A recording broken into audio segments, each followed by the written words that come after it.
my ex-boyfriend brought his new girlfriend to my apartment complex pool and announced loudly, "I upgraded big time, no regrets whatsoever about leaving her." I waved politely from my lounge chair without any reaction.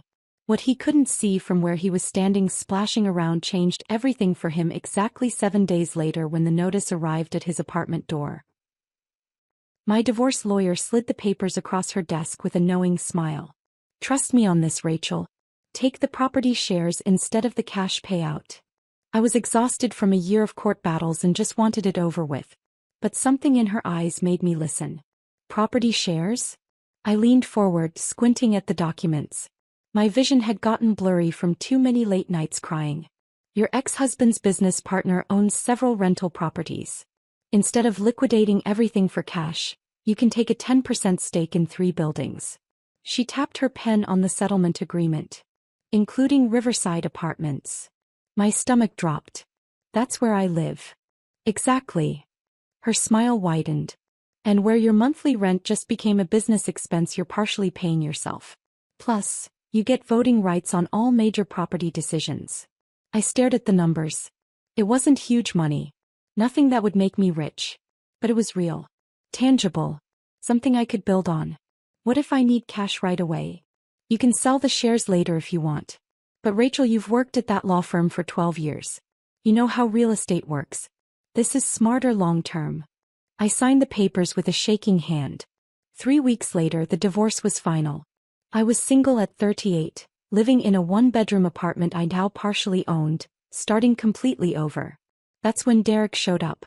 He lived 3 floors above me in Building C. We met at the mailboxes on a Tuesday morning.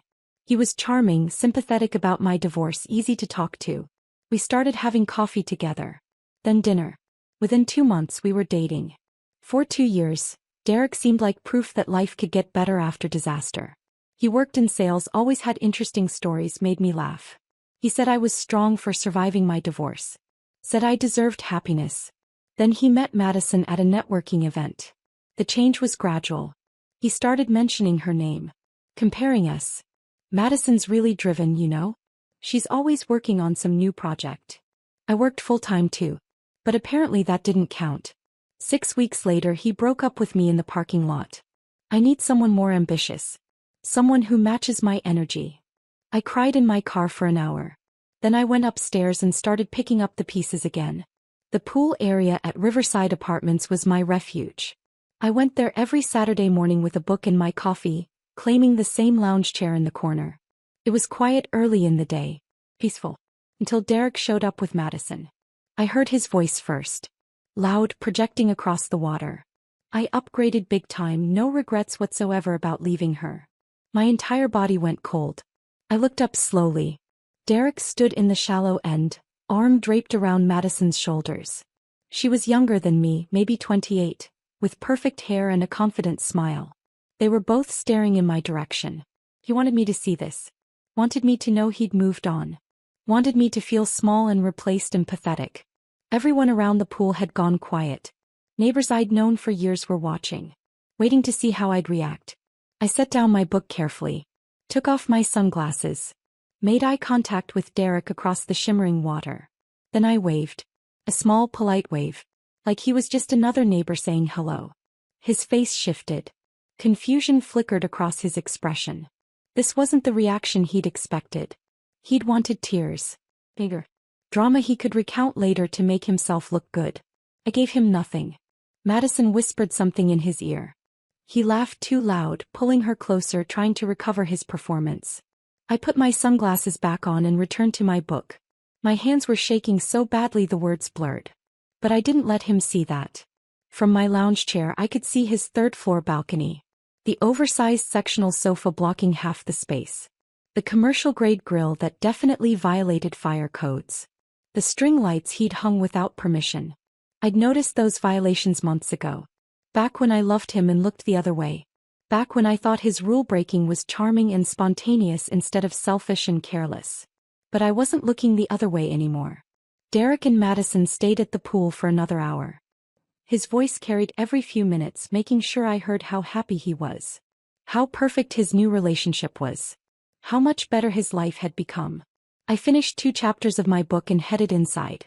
The investor meeting was in 6 days. Monday morning I found an envelope slipped under my door. No return address. Just my name written in careful handwriting. Inside were 12 pages of printed documentation. Property violation reports. All from the same unit. Building C, apartment 304. Derek's place. A sticky note was attached to the first page. I've been keeping records. Thought you should know. Gloria. Gloria Martinez had been the property manager at Riverside for 15 years. She was in her mid-50s, no nonsense, with salt and pepper hair always pulled into a tight bun. I'd spoken to her a few times about maintenance issues but didn't know her well. I spread the papers across my kitchen table and started reading. Noise complaints dating back 8 months. Fire code violations from balcony inspections. Unauthorized modifications to the unit. Guest parking abuse. 3 reports of late-night parties disturbing other residents. Everything was documented. Dates, times, photographs, written statements from neighbors. Derek had been breaking rules since he moved in. And no one had stopped him. I showed up at Gloria's office that afternoon with the folder. She looked up from her computer, unsurprised to see me. "You got my package." "Why now?" I sat down without being invited. "Why give this to me?" Gloria leaned back in her chair. "Because I just got the updated investor list. Saw your name. Realized you might actually care." "About Derek specifically?" "About the rules." Her expression was tired. "I've been trying to enforce these policies for years. Corporate keeps overruling me. They don't want to deal with difficult residents. Don't want potential lawsuits or vacancies. So people like your ex get away with whatever they want." "People like him?" "Charmers. Smooth talkers. The ones who know exactly what to say to get out of consequences." She gestured at the folder. "I've sent violation notices. He apologizes, promises to fix things, then does it again the next weekend. His parents co-signed the lease so management won't push too hard. Don't want to lose reliable rent payments." "His parents pay his rent?" Gloria nodded. "Most of it. He covers maybe 30%. They send a check every month." That explained a lot. The expensive car. The constant going out. The arrogance. Derek wasn't successful. He was subsidized. "What can I do?" I asked. Gloria's eyes met mine. "You're an investor now. You have voting rights. The other investors are tired of complaints and vacancies caused by problem residents. If you propose stricter enforcement policies at the next meeting, they'll listen." "When's the next meeting?" "Friday. 4 o'clock. Conference room at the main office." She paused. "I'll be there to present current issues and answer questions. I can't tell them which residents are causing problems, privacy regulations. But if someone proposes policy changes, I can implement them immediately." I looked down at the documentation in my hands. 12 pages of Derek's violations. Proof of everything he'd gotten away with. "I'll be there," I said. I spent 3 nights preparing for that meeting. Research consumed my evenings. I read property management guides, reviewed Arizona landlord-tenant laws, studied enforcement policies from similar complexes. My divorce had taught me one crucial lesson. Documentation and legality were everything.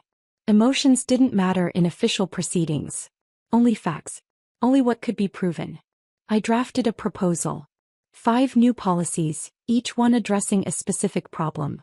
Each one completely legal and enforceable. Policy 1, 3-strike noise ordinance. First violation resulted in a written warning. Second meant a $150 fine. Third triggered lease termination proceedings. Policy 2, mandatory balcony safety inspections every 6 months. Fire code compliance was non-negotiable. Residents had 30 days to fix violations or face fines. Policy 3, ban on oversized furniture that blocked fire escapes or created safety hazards. Professional removal at resident expense if not corrected within 2 weeks. Policy 4, increased guest parking fees and 3-hour maximum stays without overnight permits. Unauthorized vehicles would be towed. Policy 5, annual lease compliance reviews for all residents with multiple violations. None of these policies mentioned Derek specifically. They applied to everyone. But I knew exactly who would be impacted most. Thursday night I couldn't sleep. I kept imagining the meeting. The other investors asking questions I couldn't answer. Them voting against my proposals. Derek continuing his life unchanged while I looked foolish and vindictive. My phone buzzed at 11. A text from my sister Jennifer. Stop overthinking. You're doing the right thing. I hadn't told her about the meeting. But Jennifer always knew when I was spiraling. What if they say no? I typed back. Then you tried. That's more than you did with Derek for 2 years. He was right. For 2 years I'd watched Derek break rules and ignored it. Told myself it wasn't my business. Told myself love meant accepting someone's flaws. But there was a difference between accepting flaws and enabling bad behavior. I fell asleep with the proposal on my nightstand, alarm set for 6 a.m. The conference room at the main office was smaller than I expected. A rectangular table with 8 chairs. 4 were already occupied when I arrived at 3:55. 2 older couples I recognized from the complex. The Richardsons from Building A had been investors for 20 years. The Chens from Building B had owned their shares for a decade. They nodded politely when I sat down. Gloria stood at the front of the room with a laptop and projector. She gave me the smallest smile. At exactly 4 o'clock she began. Thank you all for coming. We have several items on today's agenda, but I want to start with current property issues. The screen behind her filled with statistics. Noise complaints up 40% over the last year. 3 fire code violations in the past 6 months. Parking disputes averaging 2 per week. Resident turnover at an all-time high. Mrs. Richardson frowned. This is unacceptable. We're losing good tenants because of these problems. Agreed, Mr. Chin said. What's being done? Gloria's expression remained neutral. Current policy allows for warnings and small fines, but enforcement has been inconsistent due to corporate oversight requirements. Unless we have clearer guidelines and stronger consequences, these issues will continue. Then we need clearer guidelines, Mrs. Richardson said sharply. Our property values are suffering. This was my moment. I cleared my throat. I have a proposal. Several policies that might address these issues. Everyone turned to look at me. The new investor. The divorced woman from Building C who'd only been on the list for 6 weeks. I've reviewed our current lease agreements and Arizona regulations, I continued, keeping my voice steady. Everything I'm suggesting is legal and commonly used in similar properties. I distributed copies of my proposal. Watched them read. Held my breath. Mr. Chin looked up first. This is thorough. Very thorough. The 3-strike policy makes sense, Mrs. Richardson added. People need consequences that actually matter. What about implementation? Mr. Richardson asked Gloria. Can you actually enforce this? Gloria nodded. With clear policies approved by the investors, yes. I can implement everything here within a week. I move to approve all 5 policies, Mrs. Chin said. Seconded. Her husband agreed. The vote was unanimous. I walked out of that meeting in a daze. It had taken less than 40 minutes. 5 policies approved. Enforcement starting immediately. Derek would get his first violation notice within 10 days. The music started at 9 p.m. on a Tuesday. Heavy bass that made my ceiling vibrate. Voices and laughter filtering down from Derek's apartment 3 floors above. I'd been expecting this. Derek threw parties every few weeks. Ignored his neighbors' complaints. Counted on his charm and his parents' money to smooth everything over. But things were different now. I waited until 10:30 when the noise ordinance officially kicked in. Then I called the non-emergency line and filed a complaint. Gave my apartment number. Described the disturbance. Stayed calm and factual. Gloria texted me an hour later. Violation notice will be delivered tomorrow morning. Thank you for the report. I fell asleep to the sound of Derek's party still going strong. But I slept better than I had in weeks. The next morning, I watched from my balcony as Gloria personally delivered the notice to Derek's door. He answered in sweatpants, hair disheveled, clearly hungover. I couldn't hear the conversation, but his body language said everything. Confusion. Annoyance. Dismissal. He probably thought it was a mistake. A warning he could talk his way out of. Strike 1. 2 weeks later, the balcony inspection happened. I knew it was scheduled because Gloria had posted notices throughout the complex. Residents had 30 days to prepare. Derek didn't prepare. The inspector spent 15 minutes on his balcony. Took photographs. Made notes on a tablet. Shook his head. That afternoon, Derek received his second violation notice. Oversized furniture blocking the fire escape. Commercial grill in violation of building codes. Unauthorized electrical work for his string lights. He had 14 days to fix everything or pay $300 for professional removal and storage. I was checking my mail when Derek stormed into the lobby the next day. He marched straight to Gloria's office, violation notice crumpled in his fist. "This is ridiculous." His voice carried through her closed door. "I've had that furniture for a year.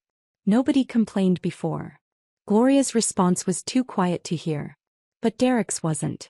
"I want to know who's behind this. Someone has it out for me. This is harassment." I stood at the mailboxes sorting through junk mail, heart pounding. Part of me wanted to walk away. But another part needed to see this. Derek emerged from Gloria's office 5 minutes later, face red with frustration. He walked right past me without even glancing in my direction. I was invisible to him now. Just another neighbor he'd already forgotten. Strike 2. The third strike came 3 weeks later. Another party. Another noise complaint. Another violation notice. But this one came with consequences. Madison's white BMW was parked in guest parking that night.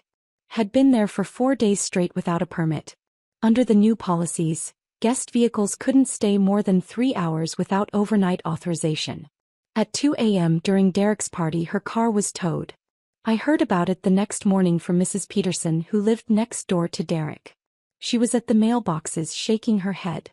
"That young man's girlfriend was screaming in the parking lot at 6 this morning," she said. "Her car got towed. $200 fee to get it back." She was furious. "That's unfortunate," I said carefully. "He threw another party last night. Third one this month. I can't sleep with all that noise." Mrs. Peterson sighed. "I'm glad management is finally doing something. I've complained for months." I nodded sympathetically and headed to work. But I couldn't stop thinking about Madison. About her face when she realized Derek's lifestyle came with actual consequences. When his charm couldn't fix everything with a smile and an apology. That evening I saw them arguing in the parking lot. Madison's voice was high and sharp. Derek's hands were up in a placating gesture. She got in her car and drove away. Tires squealing. She didn't come back that night. Or the next. A week later I saw Derek carrying boxes to his car alone. His movements were jerky, angry. He slammed the trunk hard enough to make the whole vehicle shake. Mrs. Peterson appeared beside me again. I heard the girlfriend left him. Posted something on social media about too much drama and instability. Can't say I blame her. Neither could I. Derek had wanted someone ambitious. Someone who matched his energy. But Madison matched his reality instead. And didn't like what she found.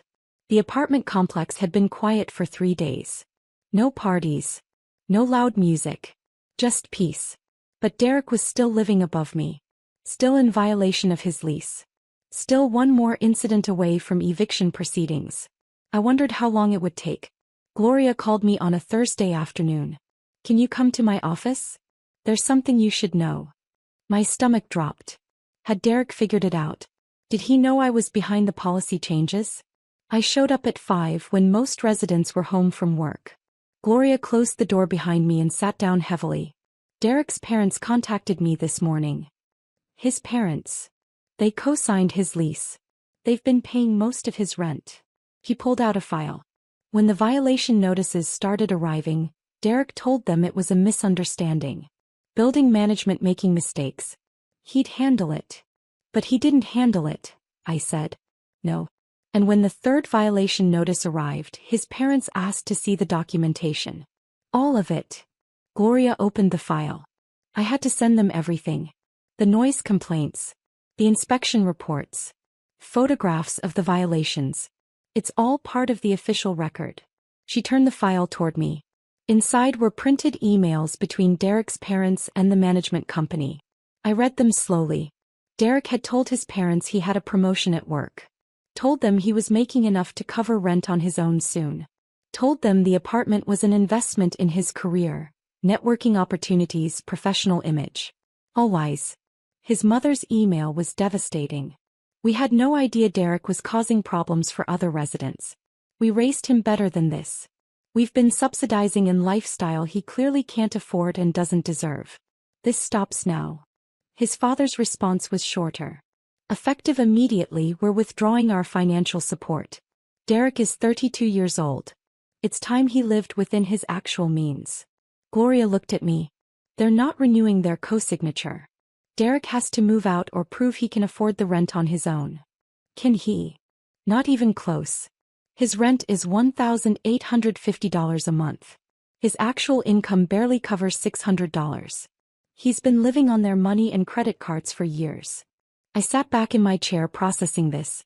My revenge had accidentally exposed Derek's lies to the people who mattered most. His own family. "What happens now?" I asked. "He has until the end of his lease to move out. 2 months. He already put in his notice this morning." Gloria paused. "I thought you should know. The policies you proposed didn't just enforce rules. They revealed who Derek really is." I left her office feeling strange.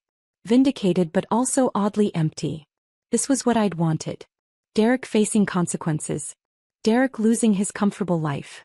Derek forced to confront his own choices. But I hadn't expected it to feel so hollow. I saw Derek at the management office 2 weeks later. He was at the counter arguing about his deposit. I gave 60 days notice. I should get my full deposit back. Gloria's assistant, a young woman named Keisha, kept her voice professional. "Your deposit is being used to cover the furniture removal fees and the third violation fine. You have $150 remaining." "That's ridiculous. Those charges were bogus. The charges were outlined in your violation notices. You had opportunities to fix the issues yourself." Keisha slid a document across the counter. "Everything is itemized here." Derek grabbed the paper, face flushed. "I want to speak to whoever approved these new policies. This is targeted harassment. The policies were approved by the investors. I can't give you their names. Privacy regulations. Then I want to file a complaint against management." "You're welcome to do that. The form is on our website." I was standing at the mailboxes across the lobby, pretending to sort through envelopes. Derek hadn't noticed me yet. I could leave. Slip out the side door. Avoid this confrontation. But I stayed. Maybe I needed to see this up close. Needed to watch him lose control. Needed proof that my quiet revenge had worked. Derek slammed his hand on the counter. "This is unbelievable. I've lived here for 3 years. Never had problems until now. According to our records, you've had 12 documented violations over 18 months, Keisha said calmly. "The new policies simply enforce consequences for behavior that was always against your lease terms." Derek opened his mouth to argue but stopped. His eyes had drifted past Keisha. To the investor meeting schedule posted on the wall behind her. His face changed. Understanding flickered across his expression. He turned slowly, scanning the lobby. His gaze landed on me. For a moment neither of us moved. I held his stare. Didn't flinch. Didn't look away. He couldn't prove anything. Couldn't know for certain. But he knew. "Rachel," he said. My name sounded like an accusation. I closed my mailbox and walked toward the door. Passed within 5 feet of him. Close enough to hear his breathing. Close enough to see the anger in his eyes. "Goodbye, Derek," I said quietly. Then I left. My hands were shaking when I reached my apartment. But I was smiling. Gloria showed up at my door that evening with 2 cups of coffee and a tired smile. "Thought you might need this," she said, handing me one. "Derek figured it out." "I know. I was there." I stepped aside to let her in. We sat on my small balcony watching the sunset paint the Phoenix sky orange and pink. For a while neither of us spoke. "I should tell you something," Gloria finally said. "I've wanted to enforce these rules for years. Long before you became an investor. You mentioned that. But it's more than that." She stared into her coffee. "I've been working in property management for 20 years. I've seen hundreds of directs.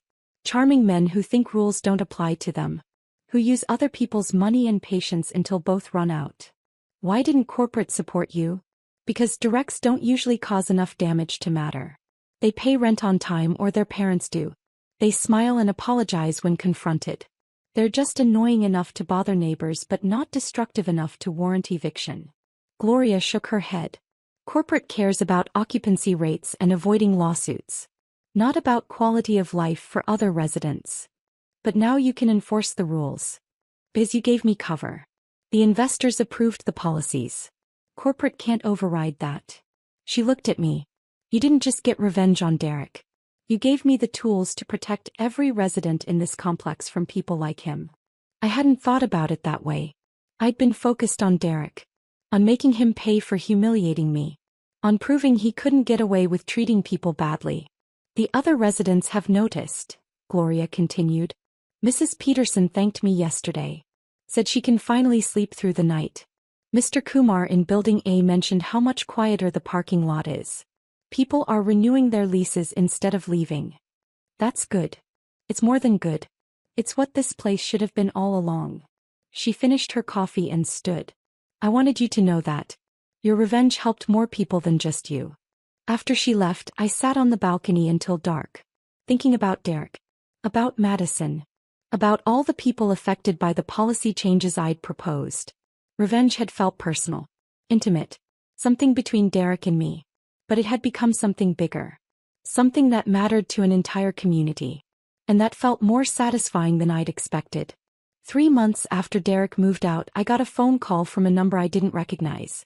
Is this Rachel Morrison? A woman's voice. Young. Hesitant. Yes. Who's this?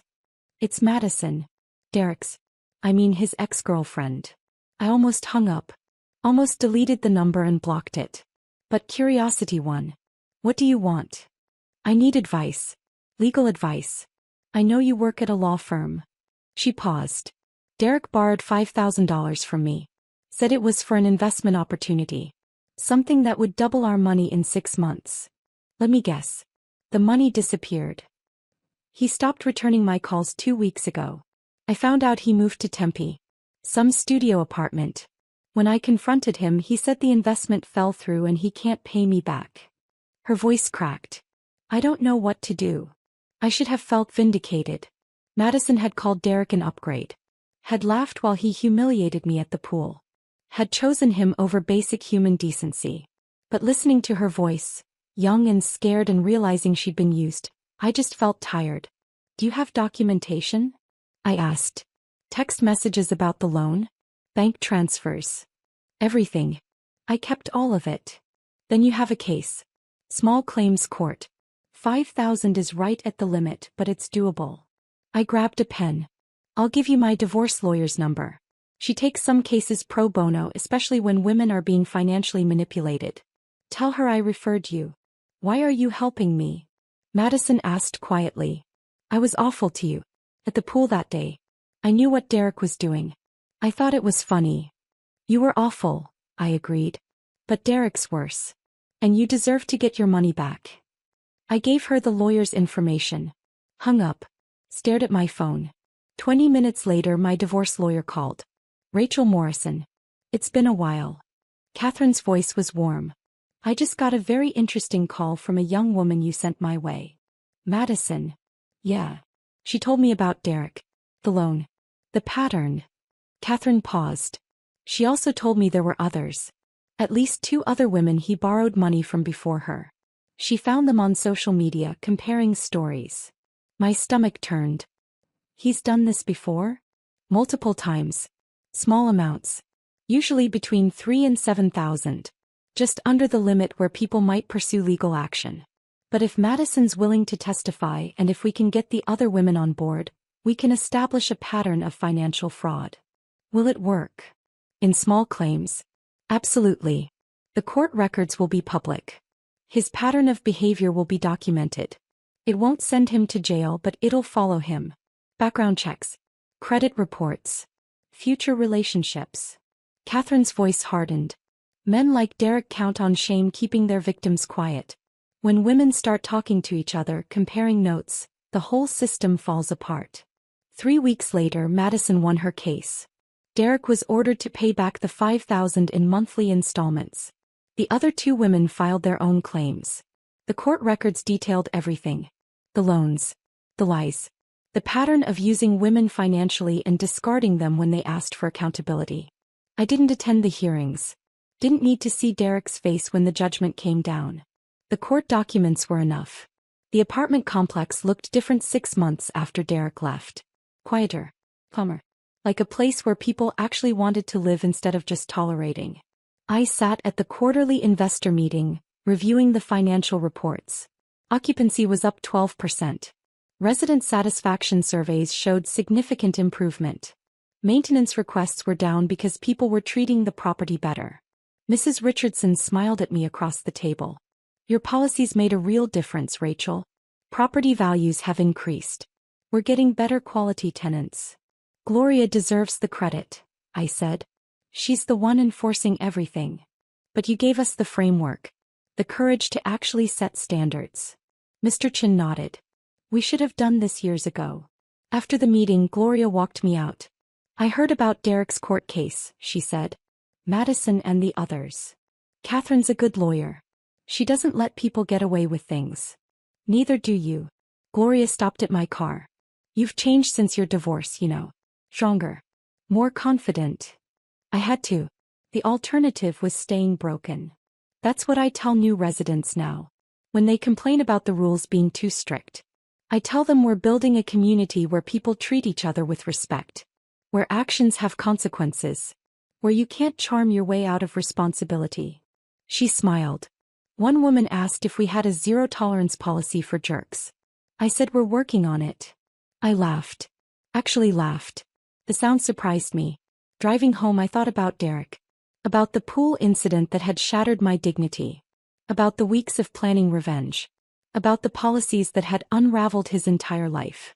The revenge had been satisfying. Watching him lose his apartment, his girlfriend, his parents' support, his reputation, all of it had felt like justice. But the real victory was quieter. It was Mrs. Peterson sleeping through the night. It was new residents choosing Riverside because it was well-managed and peaceful. It was Madison getting her money back and learning to spot manipulation. It was me sitting in investor meetings making financial decisions, building something stable. My phone buzzed. A text from Jennifer. Dinner this weekend? I want to hear about your latest investment ideas. I smiled and replied yes. Derek had called Madison an upgrade. Had announced it loudly enough for everyone to hear. Had wanted me to feel replaced and diminished and worthless. But I hadn't been downgraded. I'd been freed. Freed to become someone who didn't need his validation. Someone who built power quietly instead of announcing it. Someone who understood that real strength wasn't about public humiliation. It was about strategic thinking and long-term planning. Derek had moved to a studio in Tempe. Was working a job that barely covered his bills. Was dealing with court-ordered payments and a damaged reputation. I was building equity in 3 properties, learning about real estate investment, making friends with people like Gloria who valued competence over charm. The revenge had been the catalyst. But the transformation was the real story. 1 year after signing those divorce papers, I sat on my balcony with Catherine, my divorce lawyer who'd become a friend. You ever regret taking the property shares instead of cash? She asked, sipping wine. Never. Best decision I made. Even with all the Derek drama? Especially because of it. I watched the sunset. If I'd taken cash I would have spent it. Probably on therapy and ice cream and trying to feel better. But the properties forced me to think long-term. To see myself as someone who builds things instead of just surviving things. Catherine nodded. That's why I pushed you toward it. I knew you needed something solid. Something that would grow. The 10% stake is worth 20% more than it was last year. Property values keep rising. Because you and Gloria turned that place around. Fewer problem residents. Better maintenance. Actual community standards. She refilled our glasses. You should consider buying more property. You've learned the business. You have the eye for it. I'd been thinking about that. Looking at smaller buildings. Foreclosures I could renovate. Opportunities that a year ago would have terrified me. Maybe, I said. I'm not rushing anything. But yeah. Maybe. My phone rang. Unknown number.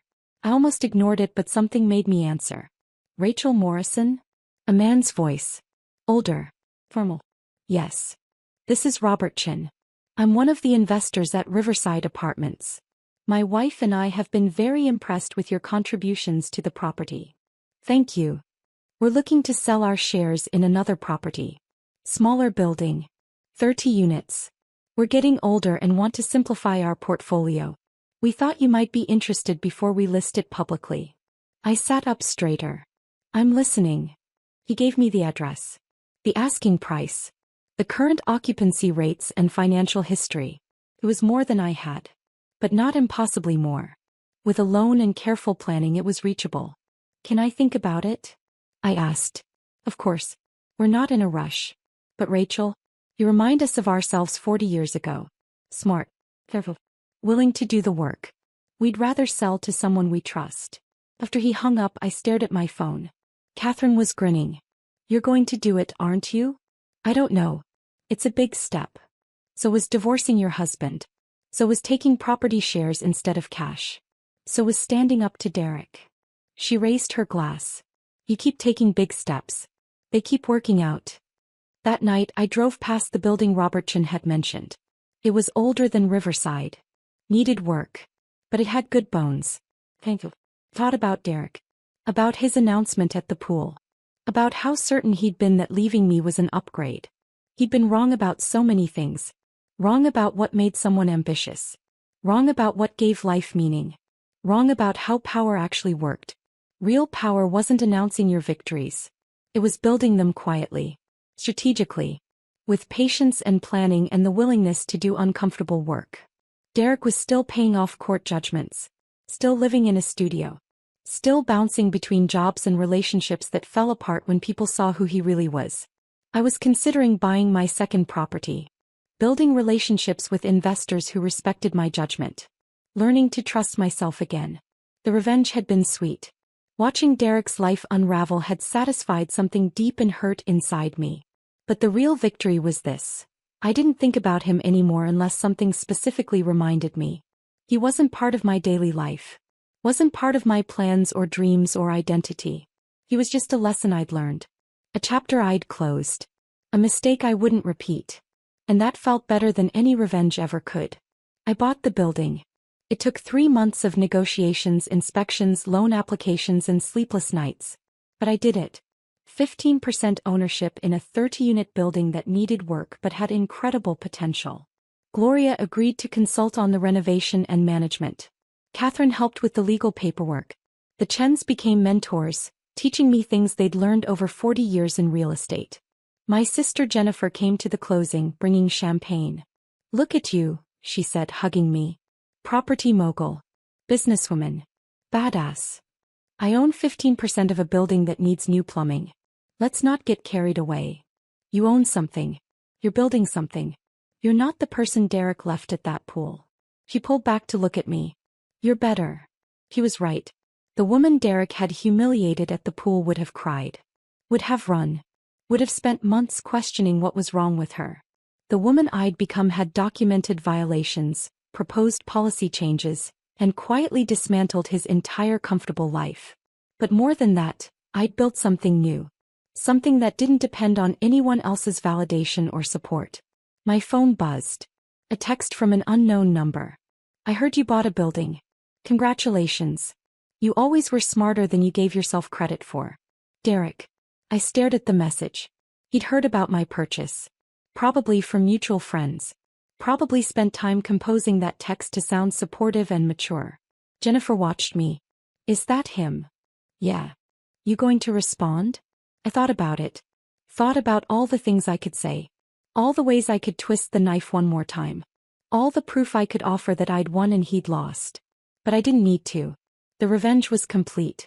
Not because Derek was suffering, though he was. Not because I'd destroyed his life, though I'd certainly disrupted it. The revenge was complete because I'd changed. Because I'd taken the pain he'd caused and transformed it into something productive. Because I'd learned that healing wasn't about making someone pay. It was about building something better. I deleted the message without responding. Let's go celebrate, I said to Jennifer. I have 15% of a building to renovate. We left my apartment, the one I partially owned in the complex where I'd helped establish Real community standards, and headed to dinner. Behind me, Derek's text vanished into digital nothing. Unanswered. Unimportant. Just like he'd become. The best revenge I'd learned wasn't about destroying someone else. It was about becoming someone they could never diminish again. And I'd done exactly that. Rachel proved that the best revenge is becoming unbreakable. If her transformation inspired you, smash that like button and subscribe for more stories of women who turn pain into power. Comment below. Which moment made you say, "Yes, Rachel"? I read every single comment,